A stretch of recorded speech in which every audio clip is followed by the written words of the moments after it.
नमस्कार, आप देख रहे हैं आज तक आपके साथ मैं हूं शुभांकर मिश्रा।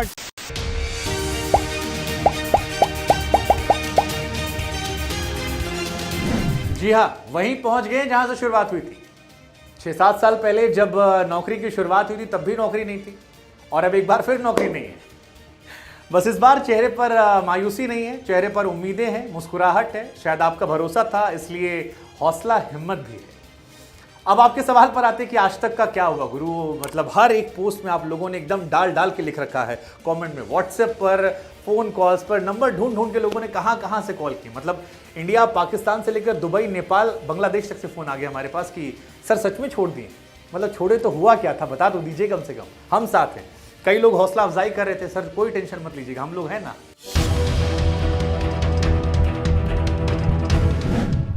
जिन्होंने हौसला हिम्मत अफजाई की उनका भी शुक्रिया, जिन्होंने नकारात्मक बातें की उनका भी शुक्रिया। लेकिन सच यही है कि आज तक से जो रिश्ता था वो फिलहाल खत्म हो गया है और एक नई शुरुआत हो रही है।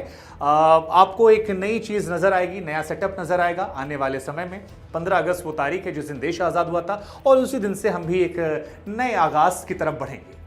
लेकिन गुरु बिल्कुल आसान नहीं था। मतलब बाकी छोड़िए, हमारे अपने पिताजी ने हमसे कह दिया कि यार एक काम करो यार, शादी ब्याह कर लो, उसके बाद नौकरी छोड़ना, क्योंकि आज तक छोड़ दोगे रिश्ता नहीं आएगा। बहुत रिश्ते आते और साल 2 साल से तुम मना कर रहे थे, अब लड़की वाले नहीं आएंगे। हमको समझ में नहीं आया कि इस बात को लेकर हम डरे या परेशान हो या ये सोचें कि यार आज तक देखिए शादी हो रही थी। लेकिन ठीक है, अपने अपने डर, कई सारे किस्से कहानियां। मतलब इस बीच में हमने ऐसे ऐसे सवालों का सामना किया जो हमको अंदाजा भी नहीं। हमारे एक रिश्तेदार हैं, उन्होंने हमसे कहा कि सुनो, छोड़ तो दिया है बिना हमारी मर्जी के, लिखना मत सोशल मीडिया पे। हम डॉक्टर को दिखाने जाते हैं, वहाँ हमारा काम हो जाता है, डॉक्टर साहब खुद आते हैं, ले जाते हैं, पूरा ट्रीटमेंट कर देते हैं। तुम छोड़ दोगे तो आज तक का दबदबा जो है काम नहीं आएगा। कई लोगों ने हमसे और कहा कि यार जहाँ जाते हो अधिकारी खड़ा हो जाता है, नेता फ़ोन करते, एक फ़ोन करते हो आता है, बाइक लेने आते हो कहता है यार आज तक से आए हैं। तो ये जितने इंटरव्यूज़, जितनी लाइमलाइट और जितनी सेल्फी खिंचवा रहे थे, बाबू आज तक की बात बचेगी नहीं, ये लाइमलाइट वहीं तक रहती है। ऐसे बहुत सारी बातें। कई सारे दोस्तों ने कहा यार नोएडा में करोगे क्या, मतलब गोंडा से आए थे, यहाँ घर में क्या करोगे, पैसे वैसे हैं। कुछ लोग ये भी आ गए कि यार कुछ चाहिए होगा तो बताना, कुछ लोग मज़े लेने भी आ गए। अब इसके बाद एक सवाल जो हमारे जहन में भी बार बार आया कि यार लोग सही पूछ रहे हैं यार कि यूपी के गोंडा से एक लड़का निकला, बिना किसी माई बाप के मीडिया में आया, पहुँचते पहुँचते आज तक पहुँच गया और अब इसमें इतनी हिम्मत हो गई कि ये खुद का सपना देख रहा है कि यार हम खुद अपना सेटअप खड़ा करेंगे, नौकरी देंगे और नौकरी करेंगे और आगे बढ़ेंगे। कहाँ से ये हो गया? हमने भी इसका जवाब तलाशने की कोशिश की। फिर हमको याद आया कि यार ये छोटे शहर के लड़के होते हैं ना, इनमें हिम्मत बहुत बड़ी होती है। और हम तो ऐसे भी इंजीनियर ठहरे, एक रात में पढ़ के पास हो जाया करते थे। तो वो जो पैनिक होता है ना यार, हम लोगों ने सीखा नहीं। और वैसे भी जब आए थे नोएडा तो कुछ लेकर नहीं आए थे। 10,000 रुपया पापा से लेते थे, एक कमरा लिया था, उसी में वॉशरूम था, उसी में छोटा सा किनारे किचन था, 3-4 हज़ार रुपये जाते थे रहने के। ऑफिस के बगल में रूम ले रखा था, पैदल जाते थे, पैदल आते थे, 4-5 हज़ार खाने में और उसमें भी 2-3 हज़ार बचा के हफ्ते में एक पिक्चर देख लिया करते थे। तो जब 10,000 में गुजारा हो गया तो फिर हमको लगा कि अब जिसकी ज़रूरतें कम होती हैं उसके लिए राहें आसान हैं। लेकिन इस कहानी में हौसला हिम्मत जो है वो इसलिए है क्योंकि ज़रूरतें कम हैं। शुरुआत जो है वो बड़े मध्यम वर्गीय परिवार से होती है और सपने फिर बहुत बड़े होते हैं। आपको लगता है स्काई इज़ द लिमिट। और फिर पिताजी के साथ मुझे वो अपनी कॉन्वर्सेशन ज़रूर हमेशा याद रहती है जहाँ पर उनसे मैंने कहा था कि बीटेक के बाद जाना है और पापा कह रहे थे कि यार 10 लाख रुपया लगाया है बीटेक पे हमने, बर्बाद मत करो, अपने लड़कों पे कर लेना। हमने कहा भरोसा तो रखिए। नहीं मान रहे थे, क्या यार ये फिल्मी बातें जो है ना ये सब लड़के आजकल के करते हैं। हमने कहा अरे ठीक है करते होंगे, आपकी औलाद हम हैं, एक बार भरोसा दीजिए। नहीं मानेंगे तो जहाँ बोलेंगे सब कर लेंगे, शादी ब्याह सब कुछ कर लेंगे। और पहली बार उनको साबित किया, थोड़ा विश्वास किया। इस बार भी सबसे ज़्यादा वही डगमगाए थे, लेकिन इस बार भी हम लोगों ने कहा कि पिछली बार भी आपको गलत साबित किया था, आप ही को खुशी होगी कि हम गलत साबित करो, वो भी काफ़ी खुश हैं। लेकिन ये शुरुआत इतनी आसान नहीं रही, क्योंकि आप जब टीवी की दुनिया में आते हैं एक नई दुनिया से तो आपके सपने बड़े होते हैं। और मैं अभी भी मानता हूँ कि टीवी इंडस्ट्री एक बहुत ही कॉम्पिटिटिव इंडस्ट्री है। जिन लोगों को हमने 10-15 साल पहले देखा था जब हम इतने थे, आज भी वो वहीं पर मौजूद हैं और अगले 5 साल भी वो वहाँ रहने वाले हैं। लेकिन यहाँ पर आना और यहाँ पर अपनी जगह बनाना का सिर्फ एक फॉर्मूला था कि लगे रहो, जमे रहो, डटे रहो, दुनिया चाहे ना चाहे सराखों पर बैठा लेगी। लेकिन वो हमने किया और जब ये किया तो हमको ये एहसास हुआ कि और बहुत कुछ हम कर सकते हैं। और उस बहुत कुछ को करने के लिए ही जब इंडिया न्यूज़ में हमने शुरुआत की, जहाँ पर दिल्ली अगर आप कभी आए हो, आप में से लोग नोएडा दिल्ली आए हो, तो यहाँ 2 तरह की बसें चलती हैं। एक हरी बस चलती है, एक लाल बस चलती है। लाल वाली बस में ये जो पसीना आ रहा है वो आता नहीं क्योंकि एसी चलता है, और हरी वाली बस का टिकट 10 रुपया कम होता है, लेकिन उसमें खिड़की होती है। उस बस में लटक कर जाया करते थे नोएडा से दिल्ली। शाम को लौटते थे, हवा लगती थी, हवा लग के लगता था कि यार ये सुकून जो है ये थकान का सुकून है, और बेड पर लेटते नींद आती थी। वो संघर्ष 7 महीने 8 महीने चला। फिर वहाँ से एक छोटे से चैनल में गए, काम सीखा, फिर जी गए, फिर इंडिया न्यूज़ गए, फिर TV9 गए, फिर वहाँ से आज तक का सफ़र हुआ। इस सफ़र में एक बात तय कर ली कि अपने काम से प्यार होना चाहिए इंसान को। जो काम आप कर रहे हैं अगर आपको उससे प्यार है तो फ़र्क नहीं पड़ता संस्था कौन सी है और क्या चीज़ें हैं। और इस सफ़र को ही सोचना ही आसान बनाती है। लेकिन फिर वही कहानी है कि बाबू निकलते वक्त तो ये सबके मन में आ रहा है कि यार अब तो नेता फ़ोन नहीं उठाएगा, अब तो पिताजी सब्जी वाले के पास जाएंगे तो ये नहीं कहेंगे लड़का हमारा एंकर है, या जैसे हमारे रिश्तेदार लोग कह रहे थे कि यार तुमको लेके एक माहौल बना हुआ था, जहां फ़ोन करते थे मामला बन जाता था। अब सवाल ये होगा आपके मन में कि भाई खबर तो आप आज तक पर भी पढ़ रहे थे, फिर आपको बाहर निकलने की ज़रूरत क्या थी? तो टीवी की दुनिया में क्योंकि खबरों की मारामारी ज़्यादा होती है, खबरें अक्सर हम सतही छूकर निकल जाते हैं। हम चाहते थे कि खबरों की थोड़ी सी जड़ में जाया जाए, जड़ से थोड़ी खबरें उकेरी जाए और तमाम पहलू जो हैं वो आप तक रख दिए जाए। चेहरे पर थोड़ा फिल्टर भले ही मेकअप के जरिए लगा लिया जाए, लेकिन खबरों का फिल्टर ना हो।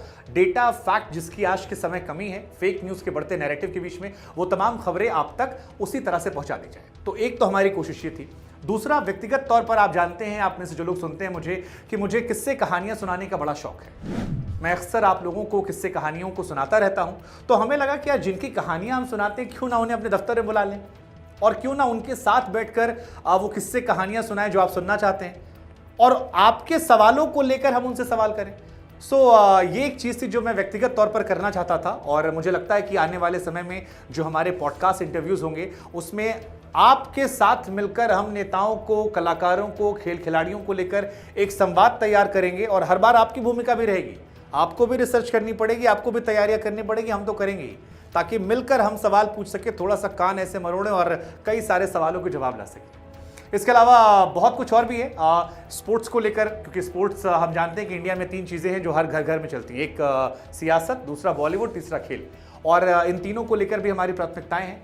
आप में से भी जो लोग जुनूनी हैं, जो लोग सोचते हैं कि यार हम कुछ कर सकते हैं, कोई माध्यम नहीं मिल रहा, उनके लिए भी ये जगह एक अवसर के तौर पर रहेगी। आगे आने वाले समय में हो सकता है आप में से बहुत सारे लोग हो जो हमारे साथ जुड़े। लेकिन मूल कोशिश ये है कि जो कुछ हम करना चाहते थे और जो कुछ हमारे ख्याल थे, उनको एक नए सिरे से, नए तरीके से रखा जाए। और वैसे भी किसी ने सच कहा है कि जिस ओर जवानी चलती है उस ओर ज़माना चलता है। तो अब जवान खून में थोड़ी सी हिम्मत, हौसला था, हमने कहा चलते हैं। बाकी सब आप लोग पर छोड़ रखा है, आप लोग चाहेंगे तो सराखों पर। अब सवाल ये है कि आज तक नहीं तो अब और क्या। तो उसमें हम आपको बता दें कि आती हमें केवल 2 ही चीज़ें, एक न्यूज़ पढ़ा हमने और दूसरा बुक्स को पढ़ा। तो हमें लगा कि दोनों को मिलाकर एक न्यूज़ बुक आपके सामने रख देते हैं, जहाँ पर खबरों से थोड़ी ज़्यादा जानकारियाँ आपको मिलेगी। हाँ, इसमें आपको स्पोर्ट्स की अलग स्पोर्ट्स बुक मिलेगी, क्राइम को लेकर क्राइम बुक, हेल्थ को लेकर हेल्थ, और आगे ऐसे ऐसे कारवा जो है बढ़ता जाएगा। लेकिन इसके अलावा कुछ चीज़ें हमने आपके लिए खास रखी। जैसे हमने खास रखा है, आजकल की दुनिया में खबरों को सतही तौर पर छूकर हम निकल जाते हैं, उसकी डेप्थ जानकारियां नहीं निकलती हैं। तो हमने एक टीम तैयार की है जो आपको डेप्थ एनालिसिस करेगी तमाम खबरों का, तमाम बिंदुओं का, जिससे आपकी जानकारियां जो हैं वो भी बढ़ेगी। क्योंकि हमें आपके समय की कीमत भी पता है कि अगर आप समय दे रहे हैं तो कुछ सीख कर भी जाइए। तो वैसी डेप्थ एनालिसिस वाली जानकारियां फेक न्यूज़ के दौर में आपको मिलेंगी, जिससे कोई आपको बताए कि ये नहीं ऐसा, तो आप कहेंगे नहीं ऐसा नहीं, ये डेटा ये ऐसा था। किस्से कहानियां हमने आपको खूब सुनाए हैं, लेकिन किस्से कहानियां अब तक हम सुनाते थे। अब जिनके किस्से कहानियां सुना रहे हैं उनको पॉडकास्ट इंटरव्यूज के माध्यम से आपके सामने हम ले जाएंगे। तो वो बड़ा दिलचस्प रहने वाला, उसको लेके बड़ा एक्साइटेड हूं। उसके लिए आप भी तैयार हो जाइए, क्योंकि मेहनत सवालों में आपको भी करनी है और बहुत कुछ है, धीरे धीरे आपको बताते रहेंगे। अब सवाल ये है कि इसमें आपकी भूमिका क्या रहने वाली है। तो देखिए जी, आपकी भूमिका इसमें बहुत महत्वपूर्ण रहने वाली है, क्योंकि ये हमारा जो लगभग 1 करोड़ का परिवार है, तकरीबन 50 लाख इंस्टाग्राम पर, 30 लाख फेसबुक पर, 1 लाख 10 लाख यूट्यूब पर, और ऐसे ही ट्विटर वगैरह वगैरह पर, ये आपकी वजह से हुआ है। नहीं तो गोंडा से आए एक मध्यम वर्गीय परिवार के एक लड़के को, जिसके उसको क्लास में लोग नहीं पहचानते थे, आज देश के तमाम हिस्सों में, देश से बाहर भी लोग पहचान रहे हैं। तो इसमें भूमिका आपकी है। और इसके लिए मैं आपका शुक्रगुजार भी हूं, क्योंकि आप अपना समय निकालते हैं, हम आपके मैसेजेस का रिप्लाई नहीं कर पाते हैं, आपके पोस्ट पर चाहकर भी सबको जवाब नहीं दे पाते हैं, लेकिन इसके बावजूद निरंतर आप जुड़े रहते हैं। आप में से कई लोग कहते हैं सुबह उठते हैं पहला वीडियो आपका देखते हैं। सो ये जो प्यार, ये जो आभार, ये जो भरोसा है, इसके लिए हम तहे दिल से आपके शुक्रगुजार हैं, आपका शुक्रिया अदा करते हैं और आपसे एक गुजारिश करते हैं। गुजारिश ये है कि अभी नई शुरुआत है और नए शुरुआत में जो पिंडदान होता है वो सबको करना होता है, तो हम चाहते हैं कि शुरुआत में आप हमारी मदद करें। आपकी मदद हमारे हौसले को बढ़ाएगी और ये हौसला बरकरार रखना ज़रूरी है। नहीं भी करते हैं जो लोग, कोई बात नहीं, प्रार्थना कीजिएगा अपने अपने ईश्वर, खुदा, अल्लाह, वाहे गुरु, जिससे भी आप करते हैं, कि हम ईमानदार बने रहें। ये ईमानदारी बनी रहेगी और ये सौम्यता, ये आप लोगों के टुवर्ड हमारा झुकाव, ये लगाव बना रहेगा, तो हम मानते हैं कि सब अच्छा होगा। आशीर्वाद बनाए रखिएगा।